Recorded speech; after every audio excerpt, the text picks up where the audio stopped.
Consistency ہے. قانون یہ ہے کہ جب ایک طرح کے الزامات پہ کسی ایک ملزم کو بیل دے دی جائے تو باقیوں کا بھی حق بنتا ہے. تو وہ آرڈرز بھی ہم نے کلیکٹ کرنے ہیں. تو اس کیس میں اب نیکسٹ ڈیٹ پڑ گئی ہے 25 اگست. تو یہ کیس کے حوالے سے اپڈیٹ ہے. میڈم یہ بتائیں سلمان اور قاسم کب آ رہے ہیں؟ کافی پہلے میں کیس کا بتا دیتی ہوں. دیکھیں ہم یہاں پہ اے ٹی سی پنڈی کے اندر پیش ہوتے ہیں. کئی کیسز ہیں لیکن جس کیس میں جو یہ ضمانت کے لیے پیش ہوتے ہیں میں نے یہ دیکھا ہے کہ یہاں پہ ہماری ضمانت نہیں ہوگی.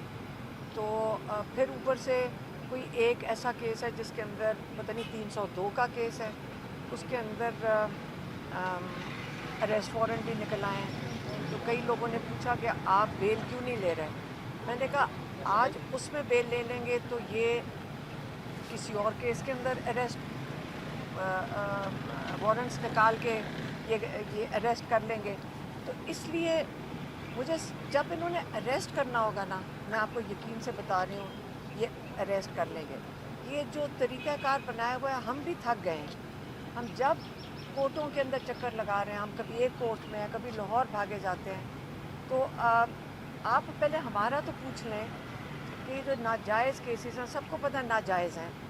ایک اب 302 قتل کا کوئی کیس ہے, اس کے اندر میرا جرم یہ ہے کہ میں عمران خان کا میسج جیل سے باہر لے کر آتی ہوں. دیکھیں عمران خان کا جیل سے باہر کے پیغام لانا کیسے جرم ہو سکتا ہے. آپ کہیں کہ کوئی اشتعال ڈلوایا ہے, میں نے ڈلوایا ہے, لیکن 302 کا قتل کا کیس میرے اوپر کیسے ہو سکتا ہے. اور اس کے اندر آپ گرفتار کر لیں, جس کا دل کرے آپ گرفتار کر لیں, جس کو دل کرے نہ کریں, آپ کی مرضی ہے. یہ انصاف کا طریقہ کار تو نہیں ہے. میں تو جج صاحب سے بھی, جو سارے ججز یہ کیسز جن کے اوپر یہ ذمہ داری آئی ہوئی ہے, میں ان سے کہوں گی کہ دیکھیں آپ لوگوں کو یہ ہم سمجھ رہے ہیں کہ مجبوری ہے, لیکن پاکستان میں ہم مجبوری کے بہانے سے کب تک غیر قانونی چیزیں کرتے رہیں گے. مجبوری کوئی وجہ نہیں ہے کہ ہم انصاف نہ دیں. مجبوری کوئی وجہ نہیں ہے. کل وہ یہ جو پولیس والے کہتے ہیں ہم بھی مجبور ہیں, تو کیا کل پولیس والوں کو غیر قانونی طریقے سے کہا جائے گا کسی کو قتل کر دو تو وہ اپنی ڈیوٹی سمجھ کے یہ بھی کر دیں گے؟ یہ سارا کچھ غیر قانونی ہے. تو اس لیے ہم ججز کو یہ کہیں گے کہ آپ لوگوں کے اوپر ہم آپ سے امید رکھ سکتے ہیں. ہم اور ہمارے پاس کون سی جگہ جانے کے لیے کہ یہ اس قسم کے غلط کیسز بنیں. آپ ہمت کریں, یہ غلط کیسز باہر پھینکیں, پوری قوم آپ کے ساتھ کھڑی ہوگی. آپ پاکستان کے ہیروز بنیں گے, کیونکہ پاکستانی آپ کی طرف ہمیں حوصلہ آئے گا کہ انصاف ختم نہیں ہوا ہے, کہ دفن نہیں ہو گیا. آپ صرف ہمت کر کے ہم لوگوں کو جو غیر قانونی طریقے سے عدالتوں کے چکر کاٹ رہے ہیں, تو آپ سے ہم اپیل کرتے ہیں کہ آپ ہمت کر کے ہمیں انصاف دیں. جو بھی جرم ہو, اگر جرم ہے تو سزا دے دیں, لیکن اگر جرم نہیں ہے تو ہمیں انصاف دے دیں. لیکن یہ طریقہ کار کہ ہم کورٹس کے چکر پہ چکر لگا رہے ہیں, اس کا کوئی, دیکھیں میں نہیں صرف, ہزاروں لوگ ہیں, غریب لوگ ہیں. آپ ان سے جا کے پوچھیں, مجھے ان پہ اتنا ترس آتا ہے کہ ان کے اوپر تاریخ پڑتی ہے, وہ 8-8 9-9 گھنٹے سفر کر کے آتے ہیں. ہم اب ذاتی طور پہ کئی لوگ والنٹیئرس کے طور پہ ان کی مدد کرنے کی کوشش کرتے ہیں, ان کے کرائے بھرنے کی کوشش کرتے ہیں. وہ آتے ہیں 10 گھنٹے سفر کر کے, ایک حاضری لگتی ہے, پھر واپس جاتے ہیں. آپ ایک دفعہ سب کو بلا کر جج صاحب سے ہماری اپیل ہے کہ آپ انصاف دے دیں. اگر جرم ہے تو ثابت کروا دیں, پولیس کا کام ہے ثابت کرنا, سمپل سا پروسیس ہے, لیکن لوگوں کو خراب نہ کریں. وہ اپنی بے روزگار ہو گئے ہیں آپ یہ عدالتوں میں چکر لگا کے. یہ تو اب ہم دعا کرتے ہیں کہ پاکستان میں جو ہمیں جو اس وقت کانفیڈنس ختم ہوا ہے, اعتبار ختم ہوا ہے جوڈیشل سسٹم میں, ہم دعا کرتے ہیں کہ ججز ہمت کر کے یہ جو کانفیڈنس ہے عوام کا اپنی عدلیہ میں وہ کانفیڈنس بحال کرتے ہیں. کیا آپ سمجھتی ہیں کہ 5 اگست کی کال کے بعد اب پی ٹی آئی 14 اگست کو دوبارہ احتجاج کی کال دے گی؟ عمران خان نے ابھی جو پہلے پیغام بھیجے انہوں نے ان کے پیغام میں تھا کہ 5 کے بعد اب اگلی تاریخ 14 ہوئی. یہ انہوں نے پیغام بھیجا. میڈم 14 اگست جو ہے یوم آزادی ہے اور عمران خان صاحب نے احتجاجی تحریک کا اعلان کر دیا ہے.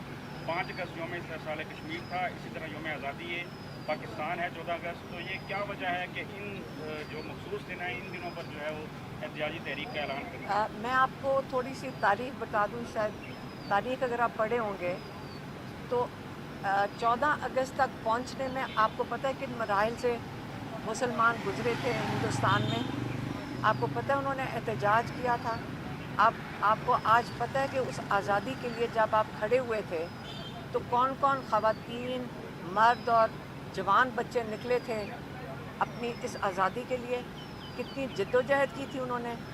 آپ کا خیال ہے کہ آپ کو آزادی ایسے ہی مل گئی تھی کہ ایک دن صبح کو کسی کو خیال آیا کہ آج مسلمانوں کو علیحدہ دیش دے دو یا ایک ان کا علیحدہ ملک بن جائے گا؟ اس کے لیے آپ تاریخ پڑھیں. کتنے 20، 25، 30 سال لوگوں نے کتنی جد و جہد کی تھی اور کتنے لوگوں نے قربانی دی تھی پاکستان بننے کے لیے. 25 لاکھ لوگ انسانی جانیں ضائع ہوئی تھیں. 25 لاکھ لوگوں کی اتنا خون گیا ہے زمین کے اندر. آپ کیا خیال ہے یہ زمین اتنی قیمتی نہیں ہے کہ آپ اس کے لیے کھڑے ہو سکیں؟ اگر آپ اس کے لیے آزادی کے لیے جو عمران خان کہہ رہے ہیں جو خود جیل میں بیٹھے ہیں، انہوں نے نہیں کہا مجھے آزاد کرو، انہوں نے کہا اپنے آپ کو آزاد کرو. کہ یہ حقیقی آزادی کے لیے کھڑے ہونا ہے، حقیقی آزادی کے لیے.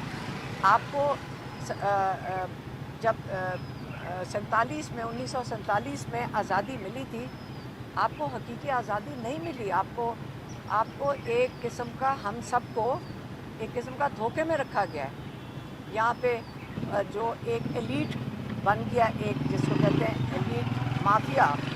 آپ کو آج پتہ ہے، آج جا کے چینی کا پوچھ لیں، آج آ کے اپنے آٹے کا پوچھ لیں، پیسے کون بنا رہا ہے اس کے اوپر؟ کسان تو نہیں بنا رہا. گنے کے اوپر کسان تو نہیں بنا رہا. آپ سب کو پتہ ہے کہ اس وقت پاکستان میں مسائل کیا ہیں. تو آپ اپنی حقیقی آزادی کے لیے نہیں کھڑے ہونا چاہتے؟ یہ تو میرا سوال آپ سے ہوگا. اچھا میڈم، یہ بتائیں کہ آپ نے کہا کہ قتل پر مقدمہ کیا ہے، آیا آپ اس میں آج آپ نے اس میں ضمانت کی درخواست دی ہے یا نہیں دی، یا ضمانت کریں گے کہ نہیں؟ میں بتاؤں؟ دیکھیے جی، اس میں میں نے تو ضمانت کے لیے نہیں مانگا. دیکھیے اس کے متعلق ہم نے ریکویسٹ کی ہوئی ہے. ہمیں جب ڈاکومنٹس ملیں گے اور ایف آئی آر کی کاپی آئے گی تو ہم اس میں فائل کریں گے. اور دیکھیے وہ مذاقہ خیز ترین مقدمہ ہے. حلیمہ خان صاحبہ کا اس کیس سے کیا لینا دینا؟ انفیکٹ اس کیس میں صاف نظر آ رہا ہے کہ وہ کیس سیاسی بنیادوں پہ بنایا گیا ہے. اور میں عرض کر چکا ہوں پہلے بھی، حلیمہ خان صاحبہ کا قصور یہ ہے کہ یہ عمران خان صاحب کی بہن ہے. عمران خان صاحب کی بات آ کے عوام کو بتاتی ہیں، یہی فالٹ ہے. اسی وجہ سے یہ کیسز کا سامنا کر رہی ہیں، اسی وجہ سے یہ ایک عدالت سے دوسری عدالت میں جاتی ہیں. آج یہ گھر بیٹھ جائیں، یہ تمام کیسز ختم ہو جائیں.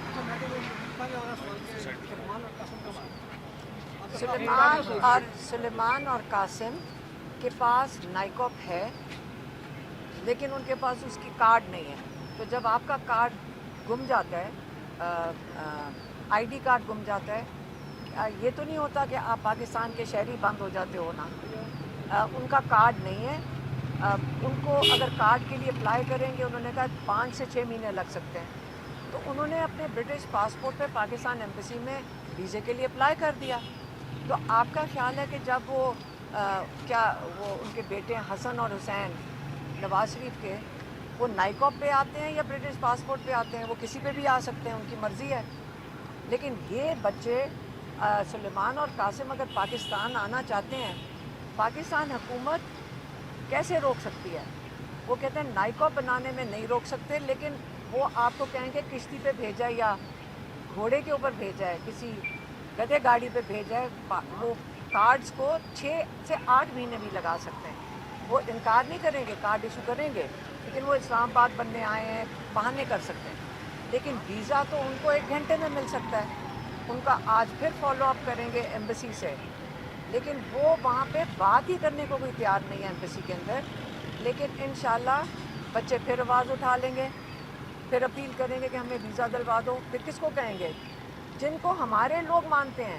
دیکھیں, کسی نے پوچھا جی آپ امریکہ جا کے بھئی آپ کی پوری حکومت جا کے امریکہ بیٹھ جائے, آپ کے لیڈرز جا کے امریکہ بیٹھ جائیں, آپ کے لیڈرز جا کے لندن سے کہہ رہے ہیں جی ہم وہاں سے ان سے سفارش لے کر آنی ہے, تو کیا قاسم اور سلیمان انہی لوگوں کو ہی کہیں گے نا جن کی یہ لوگ مانتے ہیں؟ اچھا میم, طلال چودھری نے تو اس حوالے سے کہا ہے کہ اگر کوئی ٹیکنیکل ایشو ہے تو وہ ہمارے ساتھ رابطہ کر سکتے کس ہیں. سے رابطہ کریں؟ انہوں نے کہا ہمارے سے رابطہ کر سکتے مجھے بتا دیں, میں کر لیتے ہیں. ہیں. طلال چودھری سے رابطہ کریں. ہمارے لائر ہیں طلال چودھری سے, ہم ان کو آج کہہ رہے ہیں, فیصل صاحب کو ہمارے ایڈوکیٹ ہیں, آپ سب کو میں بتا رہی ہوں یہ طلال چودھری صاحب سے رابطہ کریں گے.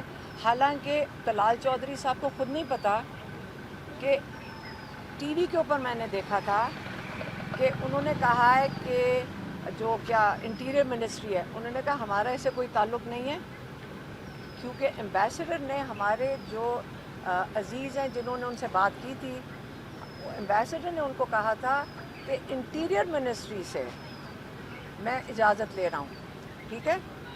اور جب میں نے اس کے اوپر ٹویٹ کیا, جو تو ہمیں کیا کہنے کی ضرورت ہے, کوئی اور بات, جب میں نے ٹویٹ کیا تو اس کا جواب ٹی وی پہ میں نے دیکھا کہ انٹیریئر منسٹری کہہ رہی ہے کہ یہ ہمارا کام نہیں ہے, یہ منسٹری آف فارن افیئرس کا ہے اور ایمبیسڈر کا کام ہے ویزا دینا.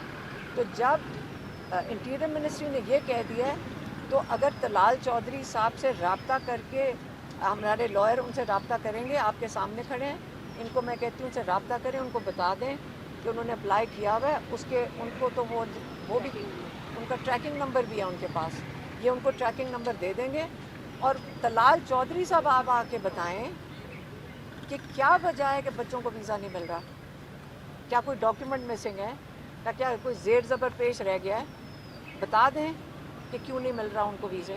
اچھا میڈم, یہ بتائیے گا کہ سلمان اکرم راجہ اور محمود خان چکری آپ کے پاس پہنچے چکری انٹرچینج, دیگر ایم این ایز نہیں پہنچے, تو کل Bashir Khan M N A P T I league سے ان کا تعلق ہے, کل آئے ہوئے تھے اڈیالہ, انہوں نے کہا کہ ہمیں محمود خان چکری اور سلمان راجہ نے یہ کہہ کر پارلیمنٹ بلایا کہ آپ تھوڑی دیر کے لیے یہاں آ جائیں, اس کے بعد ہم اڈیالہ چلیں گے, لیکن جیسے وہ نکلیں تو اس کے 5 منٹ بعد جو ہے ہمیں وہاں بند کر دیا گیا. تو ان کا کہنا یہ ہے کہ سلمان اکرم راجہ اور محمود خان چکری کی وجہ سے ہمیں پارلیمنٹ ہاؤس میں بند کیا گیا. آپ اس پر کیا کہیں گے؟ عمران خان صاحب نے بہت اپریشیٹ کیا سلمان صفدر اور سلمان راجہ نے کل جب بات کی تھی, انہوں نے کہا سلمان اکرم راجہ کو انہوں نے بہت زیادہ اپریشیٹ کیا, تو کس حوالے سے اپریشیٹ کیا؟ کیونکہ وہ بھی باہر نکل آئے, باقی بھی باہر نکل آتے. نہیں تو وہ کہتے ہیں انہوں نے ہمیں بلایا اور ہمیں ان کی وجہ سے بند کیا گیا, یہ اگر ہمیں نہ بلاتے تو ہم سیدھا اڈیالہ آتے. وہ جو دیکھیں, ہمیں تو وہ پتہ ہے جو ہمیں آ کے جو باقی ایم این ایز جو ان کے ساتھ اکیلے سلمان اکرم راجہ اور اچکزئی صاحب نہیں تھے, ہمارے تھوڑے سے ایم این ایز بھی ان کے ساتھ تھے. شاندانہ کو ہم نے دیکھا, اور بھی کوئی تھا, اور کون سا, وہ ایم این اے سے جن پہ الزام لگتا ہے کہ یہ کمپرومائز ہیں. اچھا میری بات سنیں, وہ ایم این ایز بھی ان کے ساتھ نکل کر آئے تھے, تو باقی بھی آ جاتے, مجھے تو نہیں سمجھ آئی. خیر, یہ اس وقت جو امپورٹنٹ چیز یہ ہے, پاکستان میں 5 تاریخ کو لوگ جو ان کا خیال تھا خوف کی زنجیروں کے اندر پھنسے ہوئے ہیں, اپنی حقیقی آزادی کے لیے یہ سب کو پتہ ہونا چاہیے کہ پاکستانی وہ جذبہ رکھتے ہیں اور احساس رکھتے ہیں کہ پاکستان کو آزاد ہونا چاہیے, اور کوئی قانون توڑے بغیر, کبھی قانون نہیں توڑا, میں نے نہیں دیکھا کہ کوئی قانون توڑتا ہو.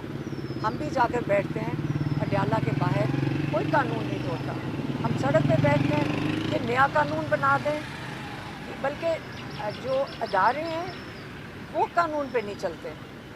آپ نے دیکھا چکری پہ, آپ بھی موجود تھے, کیا ہوا تھا, ہم چکری پہ سڑک کے اوپر بیٹھے تھے 1.5 بجے سے, میں اور میری بہنیں اور میری بہن کی نواسی اور بیٹی, ہم سارے 1.5 گھنٹے سے ہماری فیملی وہاں پہ چکری پہ بیٹھی تھی. انہوں نے کہا آپ انتظار کریں, ہم آپ کو بتاتے ہیں, جو ہمیشہ یہ کہتے ہیں. اس کے بعد تھوڑے سے لوگ آنا شروع ہو گئے, ہم جا کے سڑک پہ سائڈ پہ ہم بیٹھ گئے. پھر وہ پولیس نے آ کے کہا, کوئی 10 بجے کے قریب, کہ آپ یہاں سے اٹھیں, یہاں دہشت گرد آ رہے ہیں. اے ایس پی نے بھی آ کے ہمیں کہا, ہم نے ان کو کہا ہم نے کبھی قانون نہیں توڑا,